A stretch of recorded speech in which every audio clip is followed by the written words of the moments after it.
আসলে as a football প্লেয়ারও আপনি এবং শীর্ষকর্তা যখন যা শুনলেন আপনার মধ্যে কী প্রতিক্রিয়া হয়েছে বা মানে এই ধরনের বিষয়টাকে আপনি কীভাবে দেখছেন অ্যাকচুয়ালি কি কথাগুলোকে? দেখেন, আমরা যারা ফুটবল নিয়ে কাজ করি ফুটবলটাকে বাংলাদেশে বাইরে তখনই আমরা ফুটবল নিয়ে কোনো নেতিবাচক হবে না অফকোর্স আমরা তবে তাও জাস্ট রিসেন্টলি ক্রিকেট কনফারেন্সের সময় আমরা একটা বক্তব্য শুনেছিলাম যেটা এগেনস্টে হয় এবং খেলোয়াড়দের উপর অপমান তার প্রসঙ্গে আমি ব্যক্তিগত প্যাডে বাংলাদেশের পক্ষ থেকে বিসি সভাপতির প্রতি আমি একটা চিঠি পাঠিয়েছি অ্যান্ড আমি আশা করি ওই চিঠির উত্তরে আমরা অনেক ক্লারিফিকেশন পাবো। যখন আমরা একটা ক্লারিফিকেশন পাবো বা বিসিবির অফিসিয়াল স্ট্যান্স আমরা জানতে পারবো, আমি বিশ্বাস করি সেখানে আমরা একটা সমাধানের পদ্ধতি আমরা সবাই খেলোয়াড়, আমরা সবাই ক্রীড়াবিদ, আমাদের সকল ফেডারেশনের দায়িত্ব হলো ঐক্যবদ্ধ।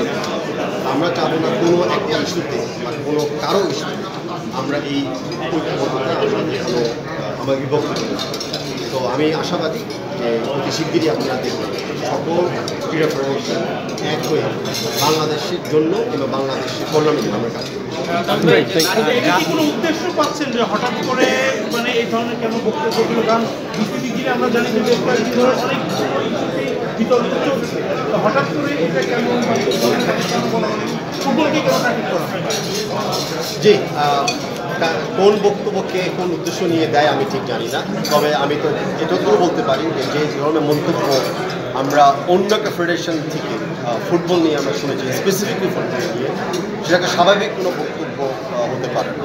তাই এই অস্বাভাবিক কারণের জন্যই বা কারণের ব্যাখ্যাটা চেয়ে আমি কিন্তু শ্রদ্ধার সাথে আমার বিসিবি প্রেসিডেন্ট মহোদয়ের চিঠি পাঠিয়েছি।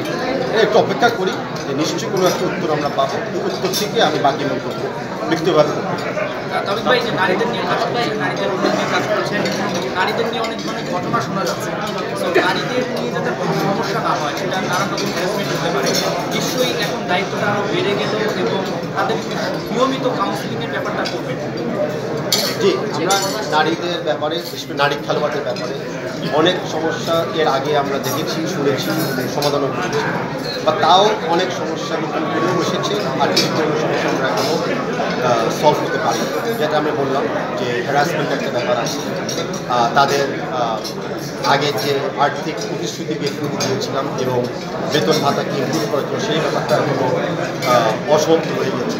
তো আমরা প্রথমে বলতে চাচ্ছি যে আমরা কোনো ইস্যুকে আমাদের দিচ্ছি না, আমরা সব ইস্যুকেই বড় করে দিচ্ছি। অ্যান্ড আমাদের এই আজকে প্রতিশ্রুতি এর আগেও ছিল, আগামীতে যে আমরা সব ইস্যুগুলোকে আমরা রিজলভ করব।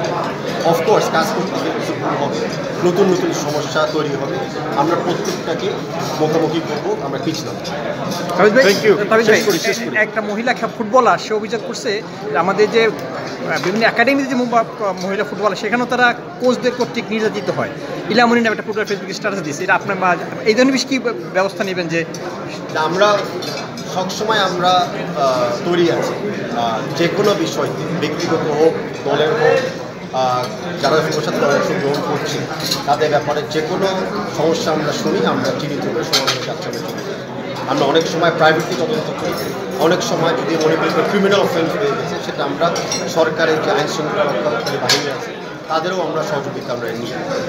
মানে ফুটবল অঙ্গ থেকে যদি কেউ হ্যারাস্ট হয়, যদি কেউ ভিক্টিমাইজড হয়, ফুটবল ফেডারেশন কখনও চুপ থাকবে না, পিছিয়ে আমরা থাকবে না।